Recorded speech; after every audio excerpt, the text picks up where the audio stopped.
Team duplication நடந்துட்டு இருக்கு இல்லையா? அம்மா நிறைய கோச்சஸ் இருக்காங்க, நிறைய ஸ்டூடெண்ட்ஸ் இருக்காங்க. கரெக்டா? சுத்தமாக நிறைய டீம் இருக்கு, அவங்ககிட்டயும் கோச்சஸ் இருக்கு. இருக்கிற எல்லார்ட்டையும் அவங்க டீம் மெம்பர்ஸ் கோச்சஸ் எல்லாம் இருக்காங்க. அது மாதிரி ரித்திக் வந்து நீங்க என்னெல்லாம் பண்ணிட்டு இருக்கீங்க எம்எம்ஜில? நான் அப்லோட் பண்றேன், இன்னொன்னு ஷீட்ல போட்டுட்டு இருக்கேன், இன்னொன்னு மீட்டிங் அப்லோட் பண்ணுவேன்ல அதே ஷீட்ல போட்டுட்டு இருக்கேன். ஓகே, இதெல்லாம் வந்து ரித்திக் பண்ணிட்டு இருக்காங்க. கரெக்டா? எத்தனை மாசம் பண்ணிட்டு இருக்கீங்க எம்எம்ஜில? எம்எம்ஜில போன செப்டம்பர்ல இருந்து பண்ணிட்டாங்க. எங்க அப்பா 1 இயர் ஆக போகுது. எம்எம்ஜி டீம் மெம்பர் பாத்தீங்களா யாருன்னு? அடுத்தால இவங்க டீம் மெம்பர் கிரியேட் பண்ண போறாங்க. எல்லாரும் ஹாய் சொல்லுங்க. என்ன வேலை கொடுக்க போறீங்க?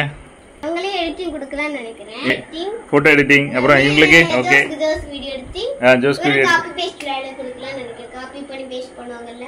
இது இளராணி டாட்டர் ஸ்ரீநிதி, இவங்க வந்திருக்காங்க. சோ அடுத்த டீம் வந்து வெறும் பெரிய லெவல்ல இல்ல, இங்க டீம் வந்து டூப்ளிகேட் ஆயிட்டு இருக்கு. உங்க டீம் வந்து பெரிய டீம் ஆகணும். என்ன இந்த டீம் மெம்பர் பெருசாகணும், நீங்க பெருசாகணும். வெயிட்டிங்.